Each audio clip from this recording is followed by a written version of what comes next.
Mic check. 1, 2. This is a public service announcement brought to you by the good people over at Rockefeller Records. Okay. Yo, okay, real quick before we really get this going. Who is like when you think of like some of the best opening verse, like first verse rappers, who comes to your mind? Someone that you know if they start this song off, it's a problem for everyone who follow. Uh, Drake. I think Drake is a good opener. Mm. But the problem is, But you don't know. It depends on what Drake you get. Like if you get Yeah. spicy Drake, like my man Travis just got, oh, that shit You going know- straight to the top. you know who's the perfect? Rick Ross. Rick Ross will give you a strong verse. He will not overpower you. Like he's not going to outshine you on your own track. He's going to give you solid bars. He's going to play his part, and he's going to be Rick Ross. Rick Ross for me. Rick Ross Glass. What about you? See, I hate myself, but I'm gonna have to go Eminem. Good night, ladies and gentlemen. That's it. Hey, yo. You be bumping the new Eminem? Yeah, I hate myself for saying it out loud and for acknowledging it. But What I is feel like it? Tuesday what is confession day, and that is my confession. We need What is- music. What is it about Eminem? Okay, Is it, like is it the hatred towards his mother? Is it the it's the hatred towards generally white girls that I like. Oh. That he just like, if you listen, It'd be his to own. It'd be his own women that he be getting about here. exactly, and he has no problem, and his mom too, because his mom's white. But he has no problem, like just spewing it out. But he Yeah. knows not to do it towards women of color. Yeah, because So he knows. he He knows, know. and I like that about a man. I like it when a Okay. man knows his lane and he knows what he can say and knows what he can't say, and he That's just true. Facts. yeah. Okay. So Because the sister's not putting up with that. It's a really hot Exactly. coffee pot. They not putting up with that. exactly. Like, man, get that shit out of here. Get the fuck out of here with that shit. Get out of it. It's Yeah. a really hot coffee pot. Nah. Everyone's always like, "Oh, that's from that one cipher." Like, no, dog. When I think of memorable Eminem bars, you got Mom's Ready, Palm Spaghetti up in there. Then you got It's a Really Hot Really Coffee hot Pot, pot. and then you got Lose Yourself. Like, all right, like, We're going to talk about this later, but it seems like he's worn the same outfit for like the past 15 years. Like it's always all. That's all he He's has. not saucy. Yeah. We don't mean- listen. Eminem is too barsy to be a saucy dresser. You know what I'm saying? Like, I he mean, don't- Drake has bars and he's saucy. Wayne is saucy. yeah, but Drake Yeah. a little light skin in him. Yeah. Drake got a little light skin. That Canadian And part. I would That's that challenge Canadian you part on showing Wayne out. being saucy because Wayne has some of the worst fits I've ever seen. From a Yes, he celebrity. does. Like, But he can is- pull it off because he's Wayne. Yeah, Mm, but How about Rick Eminem- Ross is a little saucy? Rick Ross be swaggy though for a big Yeah. dude, Yeah. would be good. He And He he is fly. got bars. and he got Yeah. bars. But Yeah. you can't mention Rick Ross and Lil Wayne in the same category as Eminem when it comes to dressing. Like Wayne's out okay. there because he's out there because he's Wayne. Rick Ross be fly. Yes. Eminem just be waking up and putting something on, bro. Yeah. You know what I started listening to? I meant to tell you this before, and then we'll jump in. So I started listening to Tyler the Creator on Sunday. Like I started from Flower Boy and just went. I am sorry, Tyler. I was not familiar with your That's game. when his records became a little more commercial. Go back and listen to that stuff that was getting him. Nope, I'm not listening to Goblin. I remember when he debuted, and he Hey. had that video with that cockroach, and I said, "What the?" But that song fly though. Like No, he got it's not. some. Go back and listen to not the one before Flower Boy. It's fuck. It's the one before. It's the one before Flower Boy. The one where the cover is the wet stains in the pants. Nope. It's fly though. Like, Nope. He got a song. He got I a am song Flower on there. Boy and on. Cherry Bomb. That's what I'm thinking of. Cherry Bomb. Go back and listen to Cherry Nope. Bomb. Cherry Bomb has some. Call some me when fly you get bars. lost. He got a song. Speaking of Wayne, he got a song with him, Kanye, and Wayne. This is before the Christianity run by Kanye. This when Wayne was still Wayne was still doing Wayne things. This was the tail end of Tyler really talking that crazy shit. So that record's fly. I don't know, man. I've like I said, Flower Boy. Like Call Me When You Get Lost to me is like him spitting. Like he just spitting for the whole album. The other two are very commercial. I don't want to go back in time. I remember when he debuted, and I was like, "Yo, what the fuck am I listening to?" He was out there, but he had to separate himself. Like I will say, in terms of first verses, my answer was 1 J. Cole and 2 Okay. Jadakiss. Honorable mention to push for third. Dog. Push starting off your record could be some trouble if he really in that mode. But see, that's the problem though. If you have a rapper that out raps you on your own song in the first verse and you can't recover, like that's hard. Hey, sometimes it be like that. Sometimes you send man's the verse, he come back with something that you just was not expecting. You're not deleting that verse. You got to keep that on there. You better hope you can get in your bag on your second and third verse. Yeah, that's what most of the time they send the record over with like one verse on there. Hey, bro, go ahead, hop on this. Or they're just send the beat over. Hey, bro, this is what I'm thinking. You start this thing off. I mean, he come back, he was like, whoa, I wasn't expecting that. Like, it was another good one. ASAP Rocky. ASAP Rocky is not. He gonna give you a couple, but he's not gonna outshine you on your own track. And that's what the feature's all about. I gotta see ASAP. Listen, ASAP was one of my favorite rappers. I got to see him outperforming someone on their own record for me to believe in that. That's what I'm saying. That you get someone who does not outshine you. But then there's no fun in it. If you're a rapper's rapper, I'm saying you invite them killers. When DJ Khaled went to Wayne and Ross and said, "Yo, God did put something on it," then you know who he gave it to last? Jay-Z. You know, don't make rappers like that no more. Oh, this how we coming? Watch this. 2 minutes straight bars. They don't Wayne make mad as like hell. Like, damn, Khaled, you ain't even let me know that's the direction the song was going. I know Wayne was mad too. Ross was probably like, hey, it's Jay. Wayne was like, man, I probably had a little something more for him if you would have. We're gonna talk about that later. Knowing when to bow out of that fight and when to just take it on head first. Spence Crawford. Whew, that's one of them examples. That is one of them examples. Ladies and gentlemen, though, welcome to episode 110 of Speak On It. I know. I am the bro with the mini fro, and when I speak, you know I am on go mode. Okay. Whoa. Joined here per usual by my man, Danny Ocean. Let the people know. Good evening. I got none for that. We have a special guest. Not too long ago, we were on her pod. We were brainstorming for the episode this week, and we knew since we were previewing the AFC West that this person would be the perfect person to bring on to speak on it. We have the lovely Miss Gladys on. How's it going, Gladys? Gentlemen, how are you? I'm good. I'm very, very good. Confession Tuesday on your show. I can't think of what I like better. Okay, I'm sorry, slight segue. Watching the WNBA. Yep. When did it come all about the clothes that they wear when they walk in? When did that start? We're going to talk about WNBA later. Yeah, okay, but that's their calling card. That's their calling card is that there are like 2 Twitter accounts that are just dedicated to fits from to WNBA their players. Oh, I mean, yeah, they have a deal with Google where it tells you where they got their clothes from and it gives you like alternatives. So if you want to dress like them, like if you're a little kid on a cheaper level, like it'll give you. It's like definitely a marketing ploy, especially if you happen to work for like one of the brands that these athletes are sponsored by. It's a good way to make sure that the most latest and innovative styles are being shown. That's a good place, So who is it helping more, the WNBA or the clothing apparels? A little bit of both. I would say both. It can't be both. One of them has to have an advantage. I think WNBA because it gets WNBA? more. Okay. I think it gets more eyes on their outfits, and you can tell that players put thought into their outfits. Same as the NBA, it's just the WNBA has taken it a step further and gotten like a collab with Google to help people buy the clothes that they wear.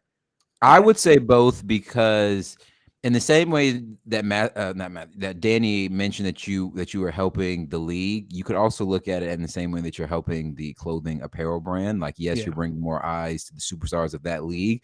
But the next question that I imagine consumers would have once they see these fits is, what exactly are they wearing? If it's some fly shit, which is the goal of these tunnel walks, then you want to try to see, okay, well, they're wearing Nike or Adidas. Okay, well, historically, that brand isn't too expensive. I might be able to shop that look. Maybe I like the top. Maybe I can go buy the top. Maybe they got a matching outfit on. But what's the demographic here? Young fans of, I would say fans of basketball, basketball fans, trendy fashionista fans. I would say probably that teenager watching NBA though. But they'll watch the tunnel. They'll go on Instagram to see the fits. Okay, that's what you're saying. Okay, but the NBA. I would say sports in general, they just garner larger audiences than we kind of anticipate, because there's multiple reasons why someone could be watching any sport. There are the true fanatics of the sport. There are the true fanatics of certain players, true fanatics of certain teams. And then there's just true fanatics of storylines and all the gossipy shit. And I kind of see fashionistas and fashion in the storylines and gossip and shit.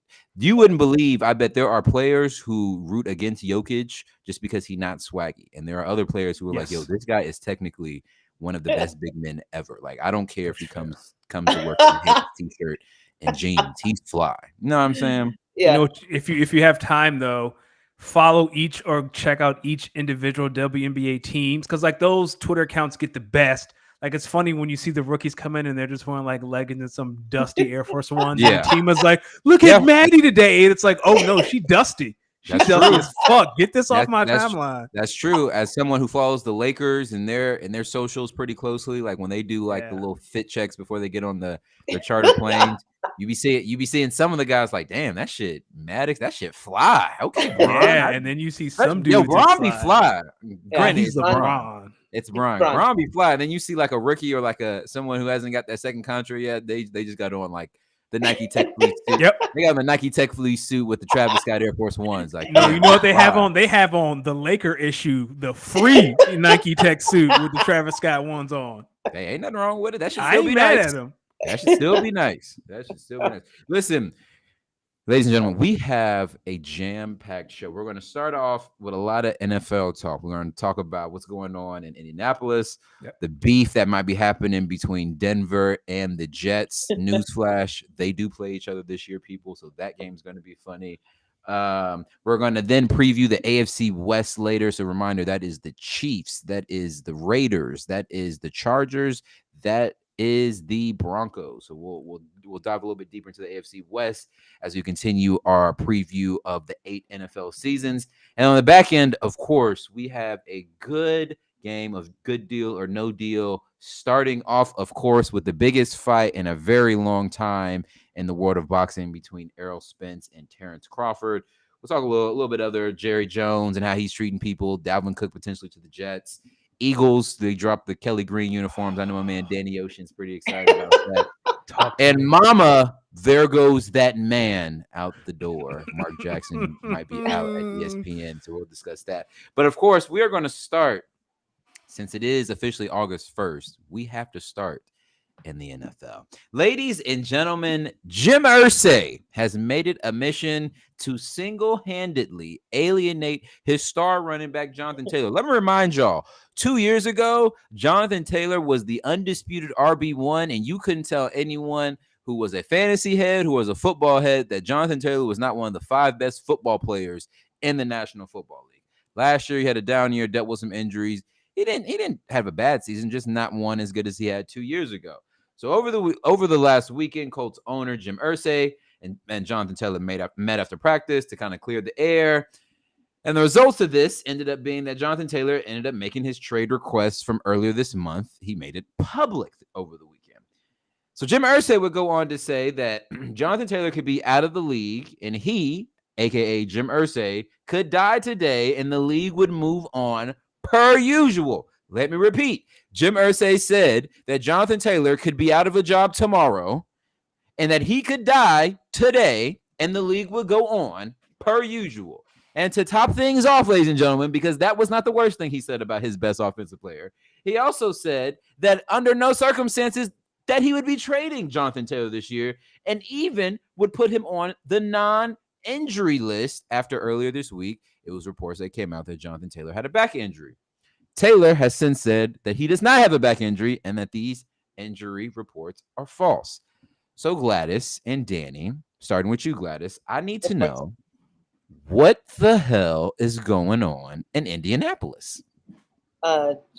Someone allowed John Irsay to take the bottle again. They said, hey, you keep drinking. You don't have to stop. Don't have to go to rehab. You keep drinking. You keep taking those pills. We're okay with that. Because there is no other explanation. The pills in my man's jacket. There is no other explanation. Jim Jackets is his name. Therefore, that man come out with that kind of statement about anyone. Even, much less his best player, but even if it was his worst player, You have an hour meeting with them, and then you come out and say, hey, you know what? I could die tomorrow. This guy could die. The league's going to go. No one fucking cares, Irsay. No one cares. All they care is that you are fucking batshit crazy.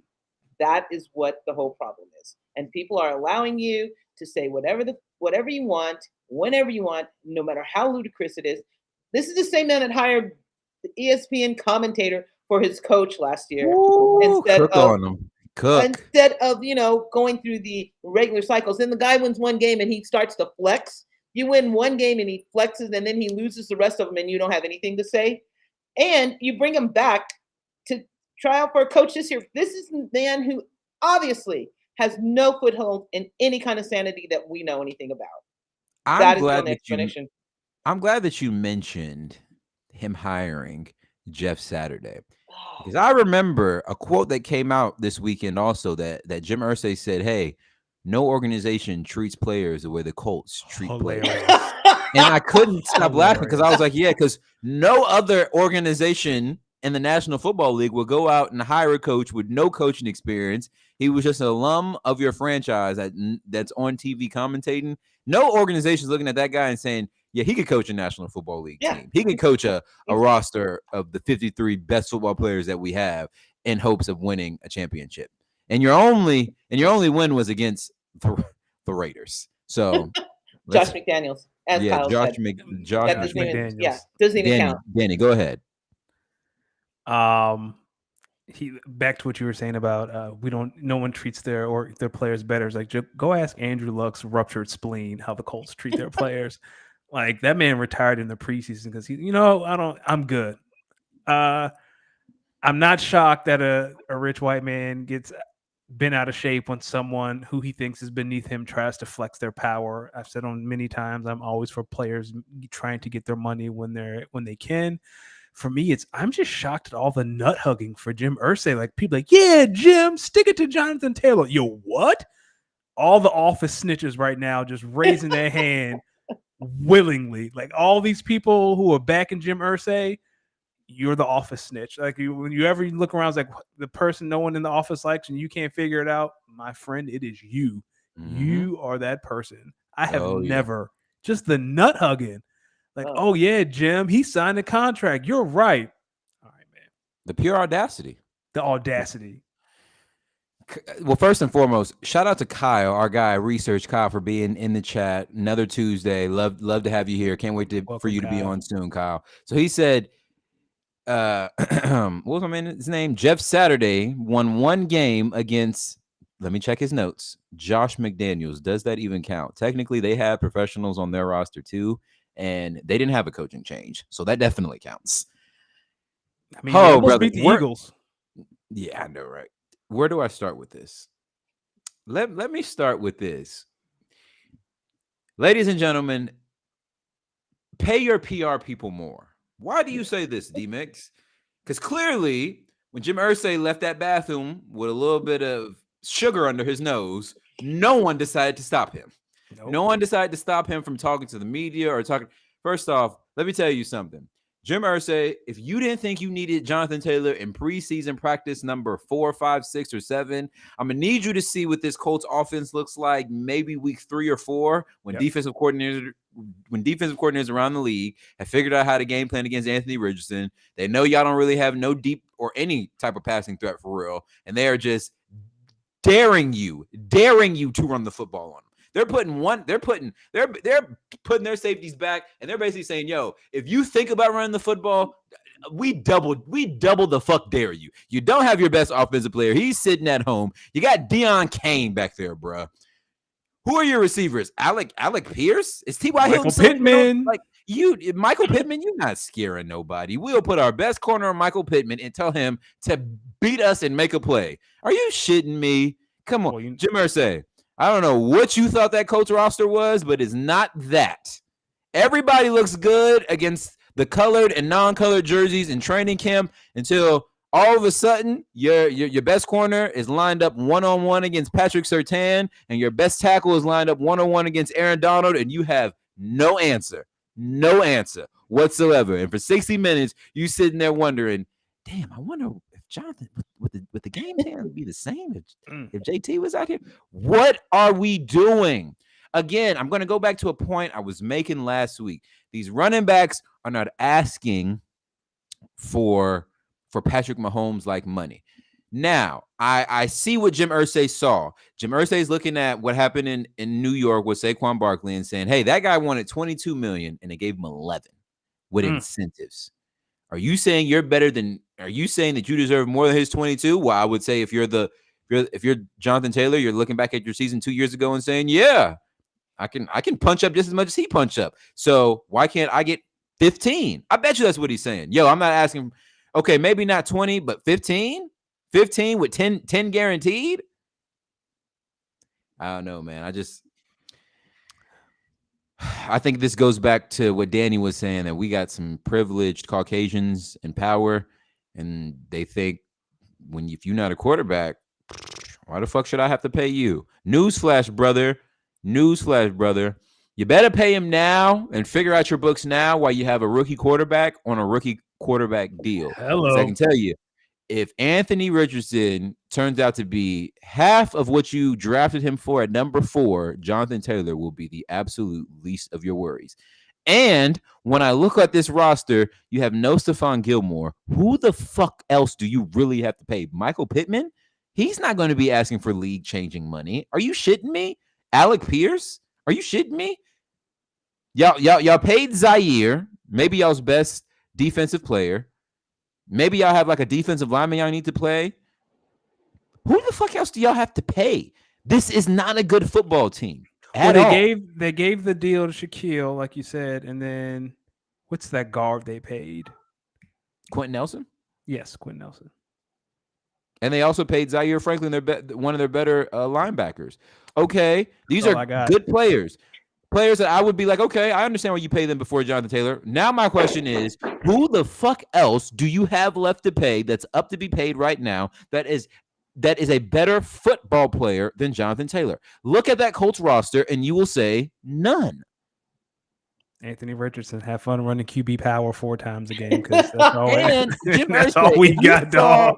If you saw the best quarterback or the best football player that you've had since Peyton Manning walked out of that door, and he abruptly retired because you couldn't protect him, because you guys would not invest the proper materials in protecting him, why the fuck would you not learn from your mistake and try to pay a player who also is somewhat needed on the offensive line, but could still also create on their own without this offensive line? Am I crazy for this thinking? A little bit. Listen, NFL, I'm going to tell you right now. Like that. NFL, one of these days, maybe not in the next 3-4 years, maybe in the next 10, y'all are going to recognize that how y'all been treating running backs for the last 5 to 6 to 7 years is going to bite y'all in the ass, because y'all are going to go from having some of the most dynamic players as running backs to now you just got a bunch of guys who now want to be NFL running backs, and all your dynamic players are in other positions, and now you're overdrafting defensive linemen, you're overdrafting linebackers, you're overdrafting corners, you're overdrafting wide receivers who are all dynamic playmakers, but you don't have enough money to pay them because you can't put that much investment in the single position groups, when meanwhile your running back by committee is just shit. I don't know. Again, I say I don't know why teams think this running back by committee thing is like a true thing that is proven to work. I know what y'all say, oh, but the Super Bowl and the Chiefs. That's not true. That's not what happened. The better running back outperformed the running back that had been there and was not performing well. But guess who's going to be there? Who's going to get 75% of the carries next year for the Chiefs? I bet you. Isaiah Pacheco. And when is Jerick McKinnon going to be brought in on serious third down situations? I don't get it, man. I don't get it. And I don't like it. Again, I am with running backs. Listen, if y'all going to support the writers and the actors in the strike, then you got to support the running backs in the eventual strike that they got coming, because that's what I'm doing. Excuse me. Speaking of strikes and maybe getting your shit struck on, let's shift things over to the Denver Broncos and the New York Jets. So during an interview this past weekend with USA Today, Denver Broncos coach Sean Payton, former Fox analyst, said when asked about the the previous Broncos regime, he let the whole clip sing pretty much. He called Hackett's one-year tenure in Denver one of the worst coaching jobs in NFL history. And he eventually would kind of backtrack those statements, claiming to have his Fox analyst hat on and not his head coaching hat on. My greatest quarterback of all time, former Packers quarterback, former future Hall of Famer, and current quarterback of the New York Jets, Aaron Rodgers, responded by telling Sean Payton to keep his coach's name out of his mouth. Danny, this is for you up first. Does this situation end like a Chris Rock, Will Smith sort of situation where someone maybe needs to get them paws put on them, or will cooler heads prevail until the Broncos and Jets play later this year, where it might get a little spicy? Things will cool down until they play in Denver. Gladys, you should go because that sounds like sounds gonna be fun. I just think we need to focus on the handshake at the 50. Because I know Robert. I know Robert Saleh. I think all of us have an older family member. He's probably an older black man who lived through segregation. When he shakes your hand, it's a little some extra, right? It's a little. I had to fight for my freedom that was given to you in the handshake, and I have a feeling Robert Saleh might try to rip that man's hand off. Like he gonna get. Robert Saleh sends Nathanial Hacket out there. Yes, Nathanial Hackett's going to be captain that game. Exactly. He is going to be an honorary captain to go flip the coin. That would be hilarious. But no, I just want to see the handshake at the 50. I think Saleh, like, you shake someone's hand, you give 2 shakes, pause. I think this is going to be 4 or 5. It's going to be don't you ever do that again. Like, don't you ever do that again. Saleh's not a small man. Saleh's a big guy. Yeah, he'd be in the gym. Yeah, he'd be in the he's gym. working out. He's a good. He had Zach Wilson at quarterback. He was definitely in the gym. I know intellectually what I think Payton was trying to do. Like, he was trying to take some of the pressure off Russell Wilson, right? It's not Russell's fault. It's not Russell's fault. It was like the all-time worst coaching. Russell's going to be fine. However, I don't know if I heard today that there's like, he broke the coach's code, which I just think he broke like a person code. Like, you don't do that. I don't care how good you think you are. And we all know that Sean Payton thinks he is the greatest. I don't care how bad you think someone else is. You don't do that. You don't open your mouth like that. Kudos to Aaron Rodgers.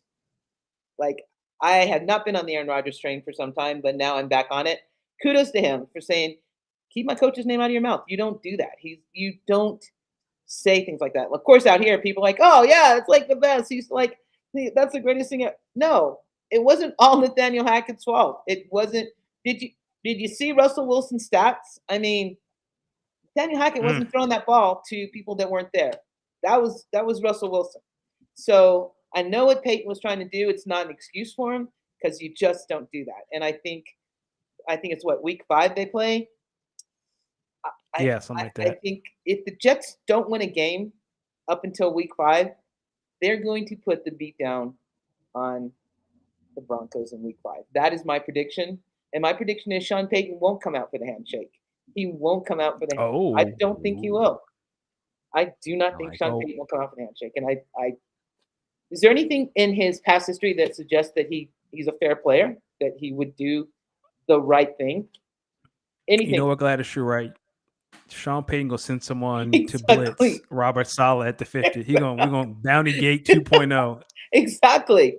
So it was like, when I heard it, I was like, what? What is he trying to? Even if you had your Fox analyst hat on, you wouldn't be saying that. So he just needs to sit down. Sit down. Russell Wilson, if Russell Wilson isn't good this year, then whose fault? Who, buddy? Whose fault is it?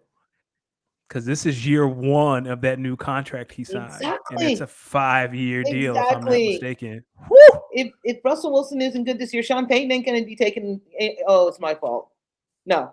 What he did to Nathaniel Hackett, Russell Wilson will be next. you know what's funny? And I'm sorry, D, No, go like ahead. if the Broncos suck, Nikola Jokic is gonna be king of Denver.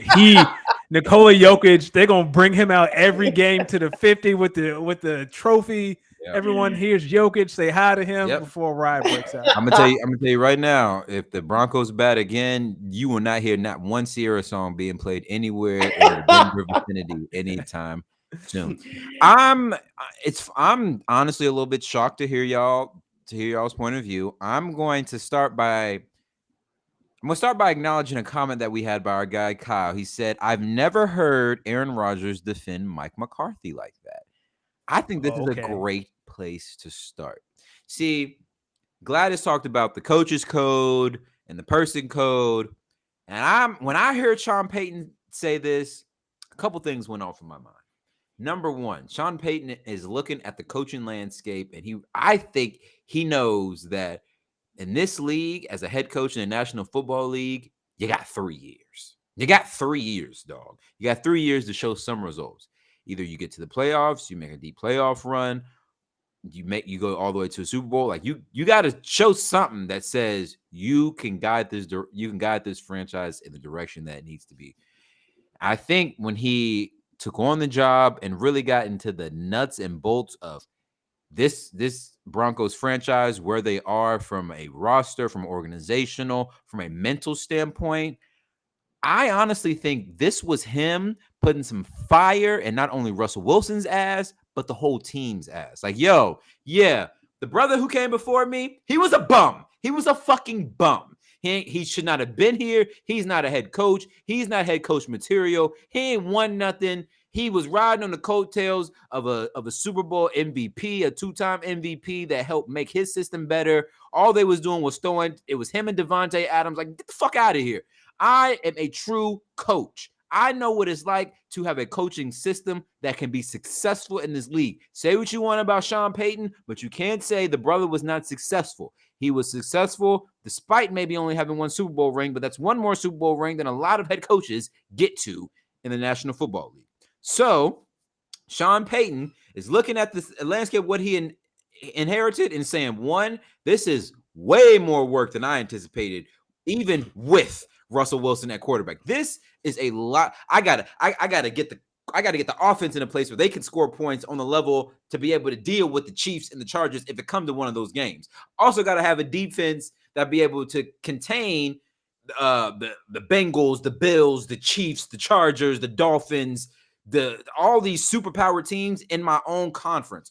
Okay, I don't know where we are with that. We still might be a far enough journey away to where I feel confident in that. Not only that, let's take a step further. Inside my offensive room, I gotta regain the confidence of my quarterback. Last year, he was out there, he was getting kicked on, he was getting pissed on, he was getting shit on. Everybody was throwing shit at him. They was singing my wife's songs wrong on purpose. They was not singing 1-2 step with the right lyrics. They were saying 1-2 bounce your ass out of Denver. Like, I remember that. They were saying, ooh, Broncos country, get the fuck out of here, Russ. They was kicking my man's back in. And Sean Payton this, they was kicking. No, play me. Don't pause me.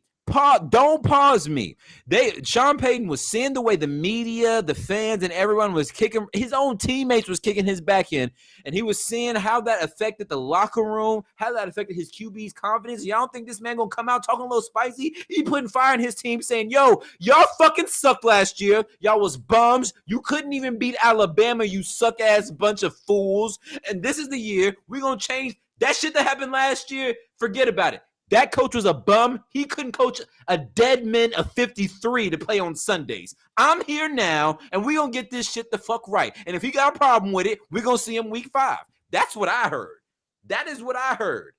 And I think if you're really trying to really inspire your team and really get them going in training camp, or you want to instill some culture, some mental toughness into this group, because you got to go to war with these men over the course of 18 weeks, yeah, you got to talk a little spicy. And if Nathaniel Hacket and Aaron Rodgers don't like it, okay, cool. We see y'all week 5. If y'all really about that shit that y'all been talking about, come see us and we'll take it out in the field. But I'm thinking Sean Payton and the Broncos are looking at Robert Saleh, Aaron Rodgers, and the Jets and saying, Whatever the fuck y'all think y'all got going on over there, Nathaniel Hacket ain't fixing it, and y'all not that much better than us. So if we some ass, y'all some ass too. But I don't think we gonna be ass because we are better coached, we are a better team, we are a better roster, we are better on paper than you are.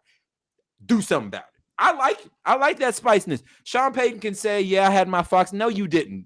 No, you didn't. You was at practice watching Jerry Jeudy and them drop pass at the pass and said, dear God Almighty, I inherited a shitstorm. What the fuck was Nathaniel Hacket doing here for all them weeks that he was the head coach? This guy didn't do nothing. You had to hire someone to help you. You had to hire a consultant as a head coach. Motherfucker, you are the consultant.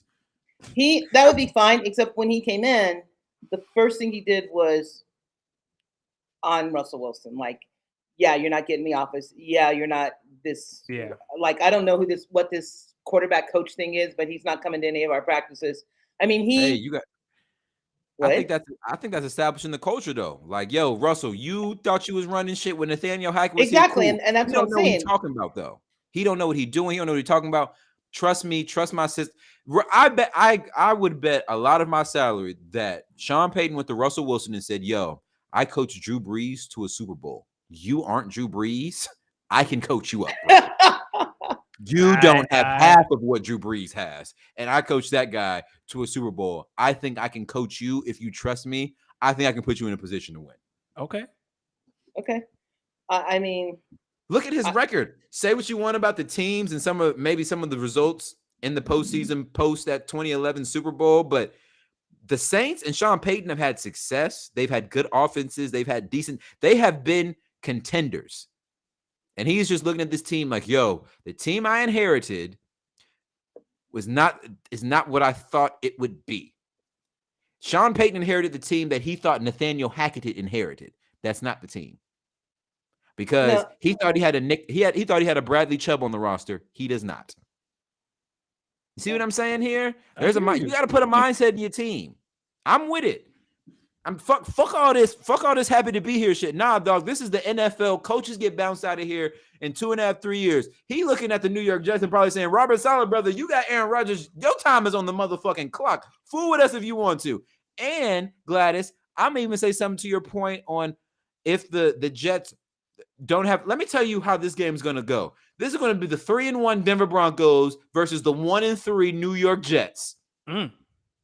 That's how this is going to go. The 3-1 Denver Broncos are going to play the 1-3 New York Jets, and I'm going to call it right now. For the first half, this is going to be chippy. This is going to be nasty. The second half, the Broncos are going to pull away. That is going to be a 35-14 type game. I don't know what, dog. You fired up tonight. I ain't never. I get what, and I respect what Aaron Rodgers doing. You got to stick up for your coach. That's your man's. That was your QB coach. That was your offensive coordinator. He helped you win 2 back-to-back MVPs. Aaron Rodgers did what he's supposed to do. You stick up for your coach, but call a spade. Yo, your head coach. I mean, your offensive coordinator is just that, an offensive coordinator. He ain't got the.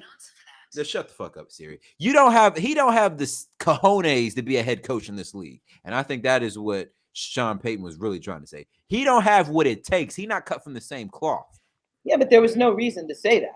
You see what I'm saying? Like the Jets never said any. The Jets never even bought the Broncos into anything. So there was no reason for Sean Payton to bring the Jets into it and Nathaniel Hackett. That was no one down out here was even thinking about Nathaniel Hackett once Sean Payton came in here. No one. Like he was a distant memory. Now, and for whatever reason, Sean Payton decides to bring up, that was the worst coaching job in the history of the NFL.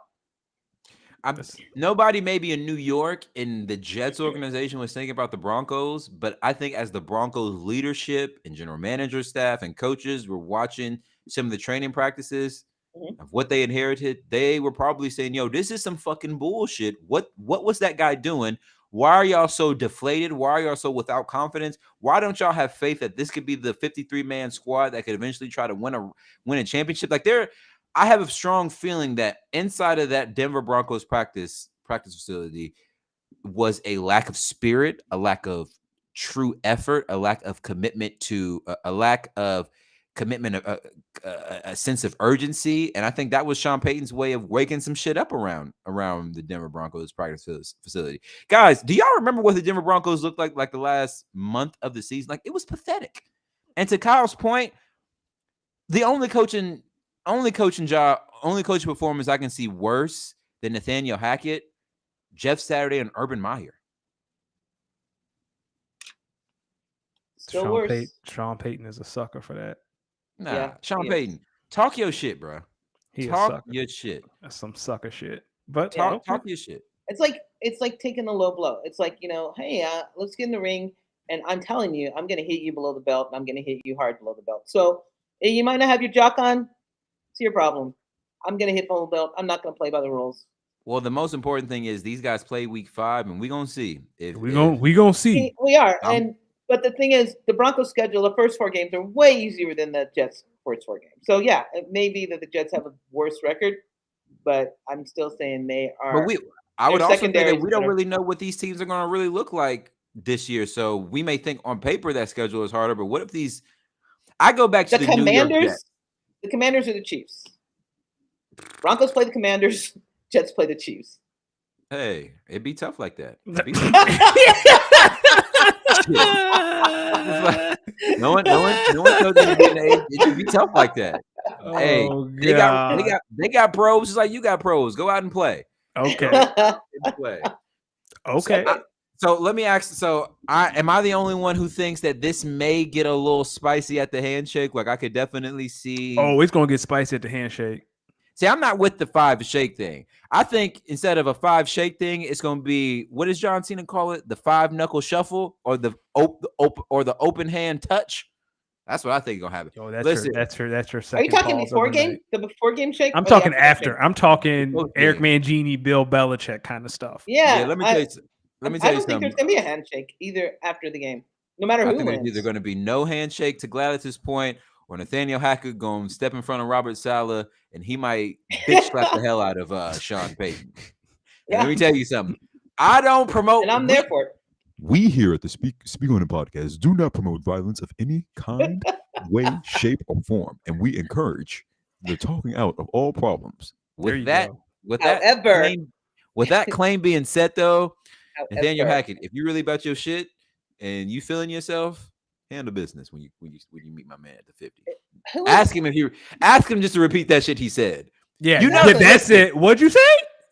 Because listen, we all black here. When someone asks you, can you just say that one more time? Yeah. Don't say it again. Don't say it again unless you want a physical altercation. Or swing first. Oh, so if someone asks you, say that again. Swing first. Yeah, swing first. Absolutely, and connect. First. Don't swing and miss. What was that shit you said the other day? I didn't hear it. I didn't even let you think. That's what I said. Yeah. No. Are you kidding me? Kidding me? The end of that game may look like that one Jaguars game. Y'all remember that one when my man got tossed? It was like the last minute. Folks is getting tossed out. Oh, yeah. That's it was Ngakoue, right? Oh, yeah, boy. Yeah. Or when Trent Williams slapped Richard Sherman after the Commanders and Seahawks played back in the day. He went to the somebody was walking, someone got ejected and they was walking out, someone threw a drink on him. He went into the stands. Yo, why would you fight someone with pads on? None of your shots is gonna hit him. Travis Kelce, why are you punching people with a helmet on? Oh, because it's Travis Kelce. He's an idiot. Why he went after Nathaniel Hackett? Why wouldn't he go after the defense, Irvo? The defense wasn't the problem in Denver last year. No, it wasn't. That's true. But he said the worst coaching. He didn't say the worst offensive coaching. He didn't say the worst defensive coaching. He said the worst coaching. Yeah, so from head coaching, because I would say he didn't say head coach though. He didn't say head coach. He said it was the worst coaching. Hey man, Sean Payton, when he was away from the league that year, had to spend that year coaching little league, and he was probably looking at Nathaniel Hackett saying, "Yo, dog, you couldn't coach a group of little leaguers like you were." Yo, it would not surprise me if Sean Payton don't like Nathaniel Hackett like at all. Like, don't respect. That's what him. It sounds like. Yeah, you don't respect him. Like, he's probably somewhere saying, "Yo, Nathaniel Hackett, without Aaron Rodgers, brother, your best coaching job is coaching up fucking Blake Bortles to an AFC championship. Get the fuck out my face. Like, yo, I feel like some of these coaches get mad disrespectful, like behind closed doors. Like, I feel like, imagine if you're like the coaches of the Philadelphia Eagles and you really try to talk some shit to like an Andy Reid or a Bill Belichick. They looking at you crazy. Like, yo, dog, you just got here. Welcome to superiority. Jalen Hurts was looking at him crazy during the Super Bowl. Like when he said something, Jalen Hurts was like, "Shut up." I don't even remember what it was. I just remember the camera got on, and then Jalen Hurts was like, "Why are you doing it?" And Stefani's like, "You're right." So I mean, I think that's I think that's true. However, it's behind closed doors. It is not in front of like 20 microphones calling people out. I think that's the big difference. What if we found out that Nathaniel Hacket was telling folks as he was on the way out, well, whoever y'all bring in won't do half as good as job as me, and they got back. I doubt it. Yeah, I doubt it. I think Nathaniel Hacket left with his y'all tail between his legs. Y'all giving too much to credit to Nathaniel Hacket. I bet you Nathaniel Hacket was on that bullshit. Yeah, no one's saying he wasn't bullshit. We're just saying. So what if Sean Payton is a sucker for just bringing that out of nowhere? The bullshit from Nathaniel Hacket, and we just don't know about it. Sean Payton is. We don't know about it. That's the thing. We don't have to know about Sean Payton's beef with Nathaniel Hacket. Well, fucking I know about it.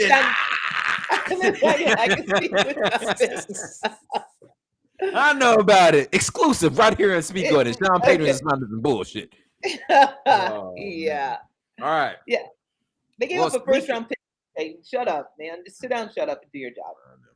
Speaking of the AFC West and Sean Payton and the Denver Broncos, guys, are we ready to review the AFC West? I'm very fired up about the AFC West. I am really, really excited about this. I think this is going to be a good one.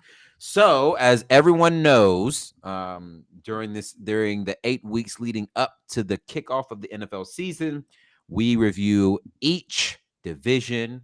We look through each. We preview each team's record, the winner of the division, the storyline, the breakout player, division MVP, where the team's going to fall in terms of seeding. So this week we are doing the AFC West. As mentioned at the top of the show, this consists of the Chiefs, the Raiders, the Chargers, and the aforementioned Denver Broncos. So my first question here is, who would like to start in their preview? Gladys is our guest. Go for it. All right. Am I doing just a team? Just one team? How do you want me to do it? I'll do it just one team. Let's just maybe Danny, how about you start us off so that way Gladys can see how we do it. That might be easier. Okay. So records from worst to best and what seed they are in the conference. So for me, the worst team in the AFC West at 6-11. They'll be the 13th seed in the AFC, the Las Vegas Raiders. No shock there. Josh McDaniels, to me, is not a good coach. Devontae Adams is going to demand a trade, and he will get his trade, and he will be with Aaron Rodgers again in New York. That's why he gave all that money back, because he knows Devontae is going to want out, and he's going to go to New York. At 9-8, 3-3, the 11th seed, the Denver Broncos. They're not going to make the playoffs, but they're going to be a better team than last year.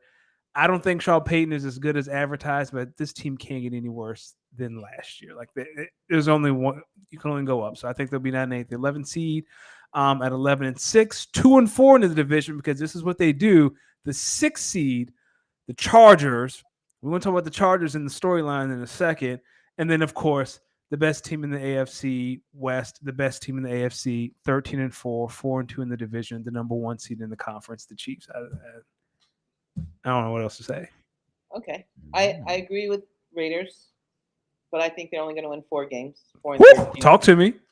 Come on now. It's Josh McDaniels. It's Jimmy Garoppolo. It's Devontae Adams. Very disgruntled, very pissed. They're Josh Jacobs not wanting to put in the full time because he's only working on a 1-year contract. He doesn't want to get hurt. They gave away Darren Waller. They picked up Mike Mayer from Notre Dame. But what? Who? Where? You gave away Darren Waller, who, when healthy, is probably one of the best tight ends in the league. So now you've got Devontae Adams, Hunter Renfrow, Jacoby Myers. You got 2 slot guys and 1 guy going long with Jimmy Garoppolo, who is not going to throw the ball long. So it's a waste of Adams' potential. 4-13 at best. Okay. Broncos next. See, the Broncos to me is that team that the range of outcomes could be a very high ceiling or a very low floor. Like, it can go either way. And I'm going to give them 9-8. Like, so 7 of their games, I think that they lost last year by either 1 point or an overtime, or the 2 games against the Chiefs, which had like a 9-point differential. They were in games. Yeah. Like, even with Nathaniel Hacket doing Nathaniel Hacket stuff and Russell Wilson doing God knows what stuff, they were in games. So Sean Payton is good enough to get them double their wins. I'm gonna 9-8, 9-8, 9-8. I think they'll get 9 wins. I think they'll make the playoffs actually. Out of wow, 9-8 get you in the playoffs in the AFC. I think so. I really do. The Chargers. Ooh, see, here's my thing. I'm gonna actually put the Chargers ahead of KC. I know that KC.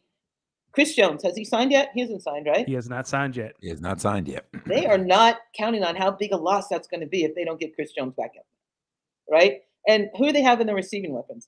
Sky Moore? Yeah, maybe. Travis Kelce, who is starting to punch guys because he's an idiot. You got Patrick Mahomes, but Patrick Mahomes isn't going to win you every game.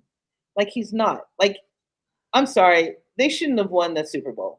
They shouldn't have won the Super Bowl. No, they should not have. Patrick Mahomes was outplayed by Jalen Hurts. Yes, he was. So and that's what's so pissing. So sad. Oh, I'm so sorry. I forgot. It's yeah. Okay. So I'm going. The KC is going to probably be like 11-6. Have that Super Bowl hangover, and the Chargers. Okay. The caveat is the Chargers have to stay healthy. Like, I think that Keenan Allen and Mike Williams played like maybe 5 games together last year. Justin Herbert played with that cracked rib. If they're healthy, I have the Chargers winning that division at 14-3. Oh, it's 14-3, number 1 in the conference? Yep. Kellen Moore. Kellen Moore is the deciding factor. They're not going to have the Duncan Dink. He's going to go long, and they got the people to go long, especially with Quentin Johnson coming in. So 14-3, winning the conference, LA Chargers. Whoa. Now, having said that, I still don't think Staley's going to get them a playoff win, but they will win the conference. Oh, wow. Okay. Well, I'm going to start. Wow. I'm going to start my prediction off with acknowledgement to research Kyle in the chat, because his bold prediction is my also same bold prediction. Okay. That only one AFC West team makes the playoffs this year. I actually have this as the only team in the AFC to only put one team in the playoff this year. I can get down with that. So I'm finishing last in the division with a division record of 1-4 and with a division record of 1-5, finishing 3-14. I have the Las Vegas Raiders. Guys, this is just going to be a bad football team. Like, I just don't even. If you're a Las Vegas fan, you're probably wondering. You have the aces. You have the aces. You have the aces. You're wondering, why did they even bring an NFL team here if this is the product they're going to put on the field? They're going to be very bad. Jimmy G, listen, you finesse the Raiders out of that money, and you're not fully healthy. And I've already been following along with the beat writers in Vegas. You're terrible. I don't even know what else to say. Good luck. Finishing. Excuse me. So this is where it gets crazy in the AFC. Okay. Finishing 9-8, 3-3 in the division, and not making the playoffs at all. I have the Denver Broncos. Okay.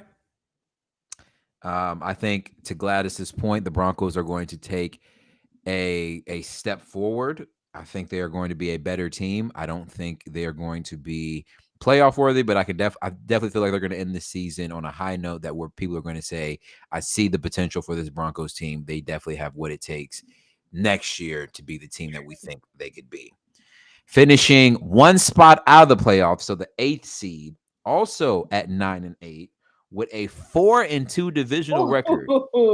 I have the Los Angeles Chargers. Stop it. Let me tell you what I think about the Chargers. Stop it. Y'all every year think the Chargers are going to be different. I'm here to tell you the Chargers are going to Charger. So what I really think is going to happen is the Chargers are going to sweep the Chiefs. Yep. Listen to me. They're going to sweep the Chiefs. Okay. They are going to split with both the Broncos and Raiders in home and home series. Okay. And they are going to lose to other AFC teams that they have, when I say no business of losing, like no business of losing. Like, and I'm not saying they're going to lose by a field goal. They're going to go into Houston and lose like 30-7. That's the type of shit I see happening. Listen, y'all give the Chargers too much credit because they have potential. I'm here to say they're not as good as we think they are. They're just flashy, and they make losing flashy. I think that's going to come to an end. D, talk to me. And then this year, finishing second in the AFC with a record of 11-6, or would it be 11-5? No, it's 11-6. 11-6. 11-6 with a 3-2 divisional record. Well, 4-2 divisional record. Only losses coming to the Los Angeles Chargers. I have the Kansas City Chiefs. I think they'll have a little bit of a Super Bowl hangover. Wouldn't surprise me if they start off their first 5 games like 2-3 and then go like, only lose like 2 games for the rest of the way. Like, I think the Chiefs are going to start off slow and then pick up steam and get right back to their winning ways. I think they're going to be the 2 seed. I think the Chiefs as a 2 seed is probably just as good as having the Chiefs as a 1 seed because Mahomes has never played a road playoff game, though. This will be his first time. He has never played a road playoff game. But I can tell you, all those AFC Championship games that he's hosted, he has not been the 1 seed for all of them. So who's the 1 seed, Miami or Buffalo? Or Pittsburgh? I'm going to be honest with you. My AFC number 1 seed, bold. The Jacksonville Jaguars at 11-5. Okay. Well, 11-6. You are spicy. But that's because I believe the Jags and the Chiefs are going to have the same record, but the Jags aren't going to lose a division game. I think the Jags are going to sweep their division, and that's going to be the reason why they get the 1 seed. But I will say I do not have the Jags in the AFC Championship game. I will go on record in saying I think Baltimore comes out of the AFC as AFC champions. Okay. And Kyle, to answer your points, as I'm talking about the AFC South right now. So Kyle asked, so D thinks the Titans will be in the playoffs, or does he believe in one of the rookies? I have the Tennessee Titans finishing 6-11, 2-4 in their division, and finishing 15th in the AFC. So I have them winning games. In one of the rookies. But I have the only team worse in the AFC being the Las Vegas Raiders. I'm sorry. Okay. I'm sorry. You believe in one of the rookies. Don't spoil it because they have to come back for the AFC South, but you believe in a rookie. Oh, we haven't done the AFC South yet? No, we have not. We have not. We've done the AFC East. We've done the NFC West, and now we're doing the AFC West. We have not been to little preview for my AFC South. I do think the Jaguars are going to be the number 1 seed. I think when you mix in, we'll talk about it when we talk about the AFC South. But going back to the AFC West, I just think, listen, I think outside of the Raiders, I think the Chargers and the Broncos are going to be struggling playoff teams who all year are going to flirt with being the Broncos and the Chargers are going to be on the bubble all year. And it would not surprise me if week 17 they find out both of them aren't making the playoffs. You know what I'm saying? One of them situations where, like, if this team wins and X team loses and this team wins and the Chargers win, the Chargers make the playoffs. I think that's going to be one of the situations the Chargers don't get in. Same with the Broncos. I think the Chiefs are going to be the only team from that division that end up making it in. And I can't wait till we do our AFC South preview because I feel like I'm going to upset a lot of folks throughout the AFC except for 2 teams. But I think the AFC South, the AFC East, and the AFC North all put 2 teams in. And the AFC West just puts in the on paper favorite in the Chiefs. Gotcha. Okay. But I think the top 3 teams in the NFC or AFC, well, I'll say this. I think the top 4 teams in the AFC all finish 11-6. And it's just going to come down to divisional records.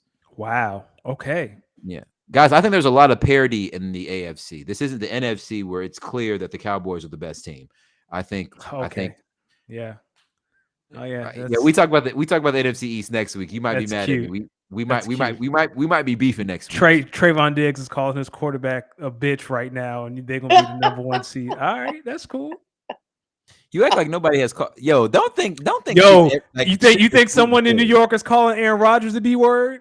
You think someone in Philadelphia calling Jalen the B word? No, You think someone calling Patrick the B word? Under their breath? I think you they call feel all like these someone out loud. You think someone calling Lamar the B word in Baltimore? Well, Nah, Lamar dog. about that action. So How you say- the number say one this seed? one. Your own teammates don't respect you. All right, man. I hear you.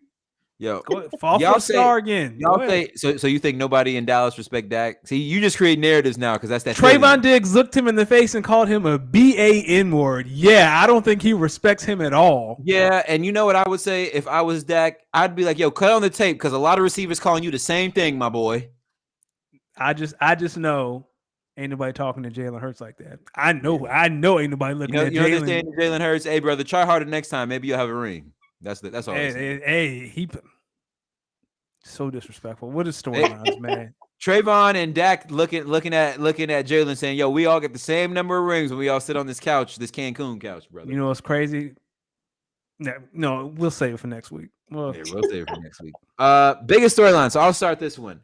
I'll start this by saying I think the biggest storylines coming out of the AFC West is how the Broncos and the Chargers, while they are both I'll say on the Broncos. I think the biggest storyline this year will be how the Broncos are leaps and bounds, see the improvements from last year, but they're not on par yet to being the playoff contender that Sean Payton and probably Russell Wilson think they should be. But it would not surprise me if the Broncos put in a good enough season next year where like a disgruntled A1 wide receiver tries to force his way into Denver because he realizes the targets and the catches he's going to get. You know what I'm saying? Like it wouldn't surprise me if maybe like the Seahawks don't have a good year next year and DK Metcalf tells the Seahawks to trade me to Denver. Oh. Well, hey, maybe there's a dog out here who don't believe me. Danny, what about you? What do you think about the biggest storylines for the AFC West? we talked about it last week. He got his money. Now it's time for Justin Herbert to do something. The Athletic released their yearly tiers, and for some reason, Justin Herbert is a tier 1 quarterback, and I'm just asking why. Man blew a 27-point lead in the playoffs. You gonna stop being disrespectful to Herbert, brother? I will not. You do not get to blow a 27-point lead in the playoffs. But you can't say that your team blew a 10-point lead in the Super Bowl. 10 Give points me the to brother that 27. blows a 27-point lead in the wild card round over the brother who blows a 10-point lead in the Super Bowl. You can't say that. 10-point lead is 2 possession. 27-point lead is 4 possession. It was 2 possessions. So your man wanted to play footsie with the football, and now next thing you know, they running down. They running down, scoring the easy. You know what? You know what what's are crazy? we talking about? You know what's crazy? Jordan Love gonna be at home more early this year, so you ain't even gotta worry about Super Bowl expectations. You're gonna be in the Caleb Williams sweepstakes. I promise you, Jordan Love is gonna get his playoff check this year from winning the division. Now, how many playoff checks he gets, that's up to him. But I at least see him get at least a wild card one. Jordan gonna get his last check because on draft night, Caleb Williams will be a Packer. Look at the NFC North and tell me who we should be afraid of. Dan Campbell and the Lions. The Lions are the NFC. Kirk Cousins, the best quarterback in that division. Who? Jared Goff? Okay. Kirk Cousins, the best quarterback in that division. That's not saying much. Yo.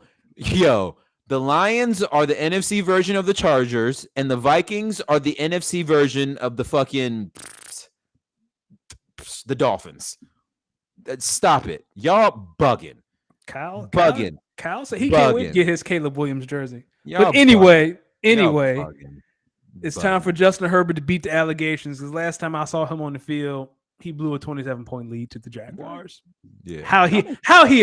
What did I say last week? What other quarterback can blow that big of a lead and come out unscathed? Where's the defense in any of this?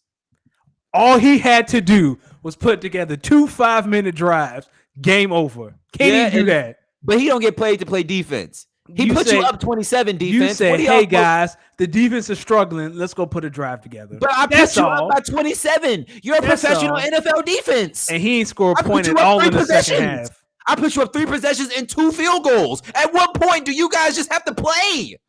Hey, man. Stop it. If he gets the credit for winning, he'll take this L too. You can't. And Kyle like that.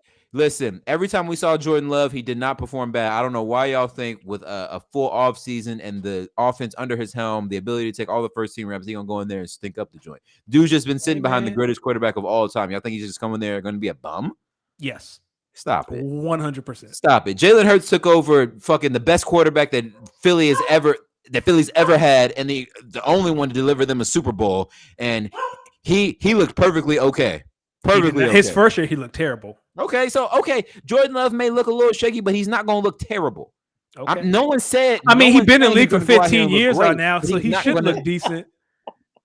decent is not looking He terrible. damn near 30. I hope he learned something. He gonna look decent, bruh.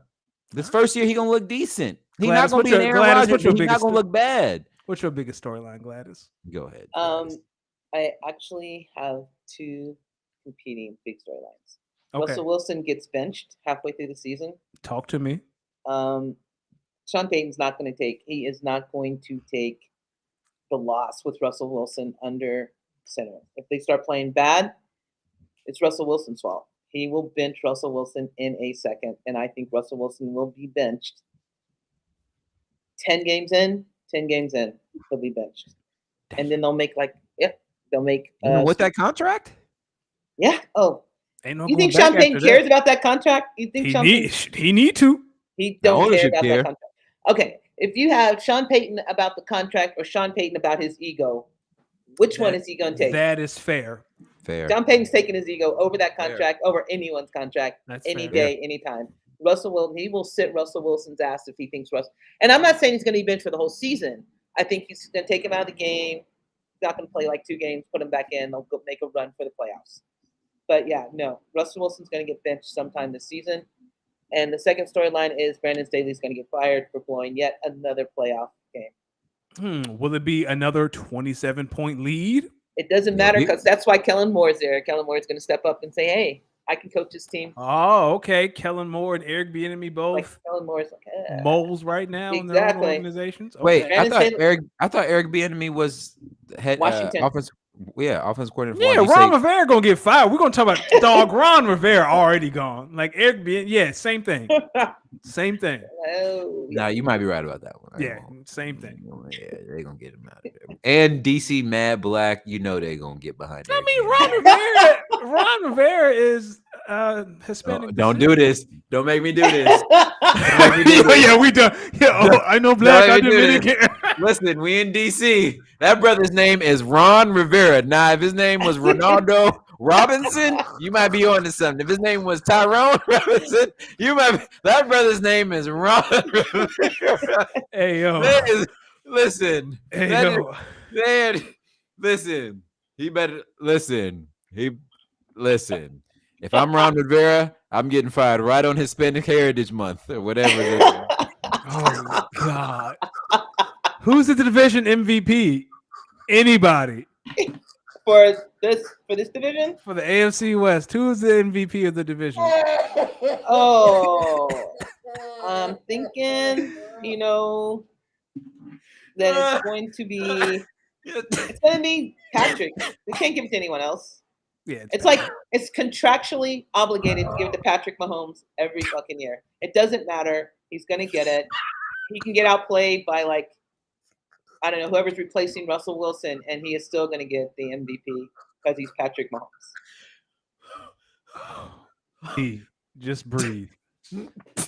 Nah, because if there was an organization that would fire their Hispanic coach during Hispanic Heritage Month, it would be the Washington Commanders.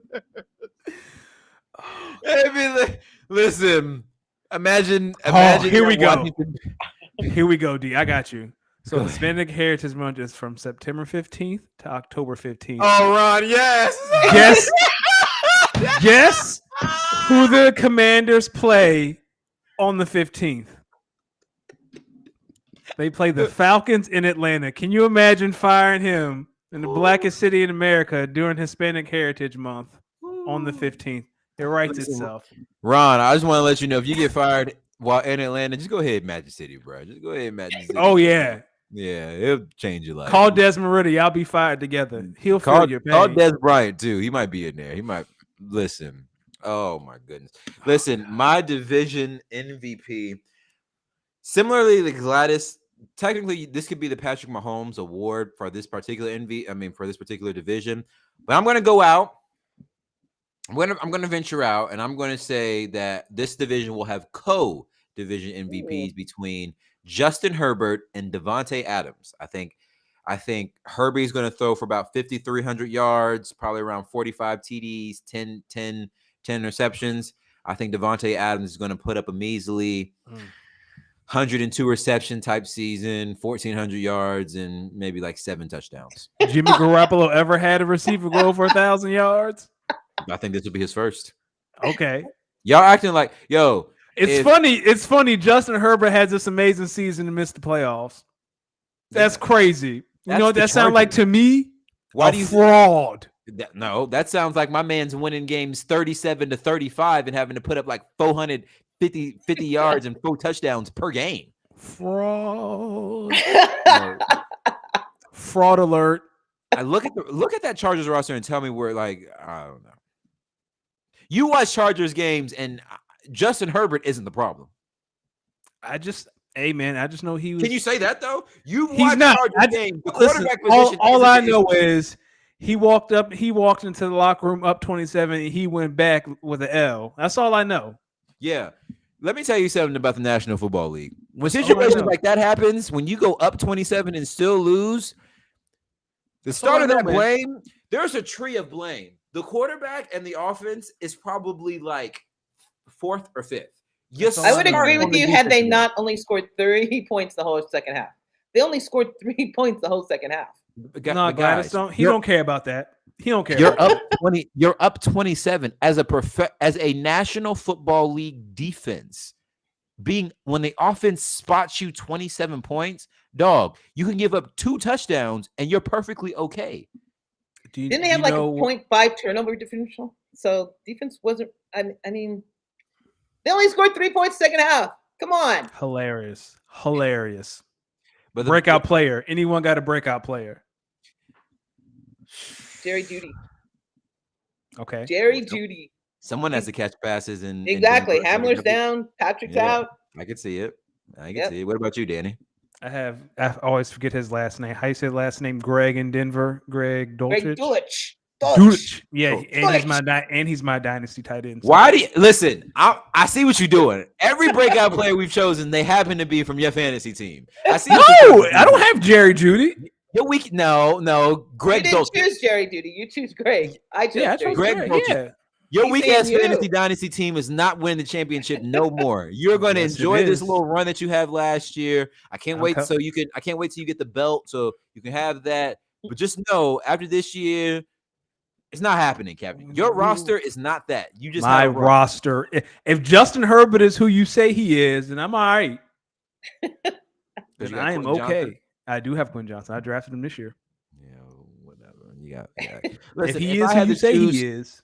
If I had to choose a breakout player for this division, I'm actually going to go Quentin Johnson, believe it or not. I think he's actually going to be a very good addition in that San Diego, in that Los Angeles Chargers offense. I think Keenan Allen, this is probably his last good year in his prime, and I think this is also going to be the emergence of Quentin Johnson. I think they just paid Mike Williams, and I think they kind of know that Keenan Allen's on the decline and probably up out of here soon. So would not surprise me if Quentin Johnson turns out to be a absolute stud at the wide receiver position. And my breakout player too, although I don't know if this is really a breakout player since he already kind of broke out, would be Javonte Williams. I think he has another member of the Ronald Isley Dynasty Fantasy team. You just naming my roster, baby. Come on. Yeah, what you talking about? Yeah, what are you talking about, baby? Yeah, I've seen your roster play. It ain't all that. What are you talking about? That's my team. Listen, your championship roster. Your championship run to a Dynasty League championship last year was eerily similar to the Toronto Raptors championship run in 2019. Hey, you are the Raptors in 2019. You are looking at the fucking Golden State Warriors. Hey man, I got some trades up I'm working on some trades. This roster just getting better. We just getting better. You know what? Anything else on the AFC West? Because we're gonna come back to Dynasty. Anything else on the AFC West before we start? Big deal or no deal? Because I feel like some of these topics gonna be bad. All right. So, ladies and gentlemen, it is one of my favorite segments that we have on this show. It is Big Deal or No Deal. We're going to run through some topics throughout the sports world, and we're just going to ask if these are big deals or no deals. So let's start with probably the biggest sporting event of the weekend. It was a boxers match. Errol Spence Jr. or Errol Spence, I should say, versus Terrence Bud Crawford. If you watch this fight, coming into this fight, everyone was very excited. Two evenly matched, undefeated champions. Test to see mano a mano, who's the best in the world right now. If you watch that fight, undisputedly, Terrence Crawford whooped Errol Spence's ass and eventually won by what I believe was TKO. They called it. Yeah. Danny, start with you. Big deal or no deal? This fight. Not a big. I'm not a big boxing guy, not a big MMA guy, but goodness gracious, that was a big deal. He beat that man's ass. That's all I got. Gladys, what about you? I abstain. I don't watch boxing or MMA. I can't watch two men beat each other up. I can watch. Yeah, neither can I. I can go outside and watch that. All right. Not have to pay for it. All right. Well, I'm gonna say this. This is a big deal. These two were arguably two of the 5 or 10 best pound-for-pound boxers in the world. I think you could have asked 1,000 people how they thought that fight was going to go. Maybe 5 of them would have said Bud Crawford was going to whoop Errol Spence's ass the way he did. I'm going to showcase the duality of man here. Okay. So I'm going to start with saying this. For two incredible boxers in the prime of their career to go mano a mano in the boxing is both rare and commendable. Remember, when Floyd and Pacquiao fought, a lot of people said they were out of their prime. They should have fought when they were in their prime. It kind of devalued the fight a little bit. These were two boxers in their prime who decided to get it on in the ring. So a lot of people, of course, with that being said, thought that this would be very evenly matched. The problem is, in combative sports, whether it's MMA and boxing, fights can go one of two ways. Very, very close or very, very one-sided. This was one-sided. Errol had him a couple rounds early. Once Bud figured it out, he took him to Pound Town. Pause. See, look at you. You making it that way. All right. Yeah, you making it that way. You're Took right. him to Pound Town. So let me show so I think it should be commendable that Errol Spence took the fight, that Errol and Bud both took the fight, stuck to the fight, and gave the fans a good fight. Now, let me flip the coin on the other side of duality, man. Stephen A. Smith came out and said to the people, I think Errol Spence should maybe consider retiring from the sport of boxing after this type of ass whooping. I heard that and I said, man, that's a little dramatic, Stephen A. And then I got thinking about it a little bit. If the world saw me, especially the baddies in the crowd, because y'all know this fight was in Vegas. They had it out. If the baddies saw me get pummeled like that, get my ass whooped like that, I might have to sit the fuck down for a little bit. You want to know how I know that Errol Spence might really contemplate? Because they asked him, Errol, you got that rematch clause in your contract.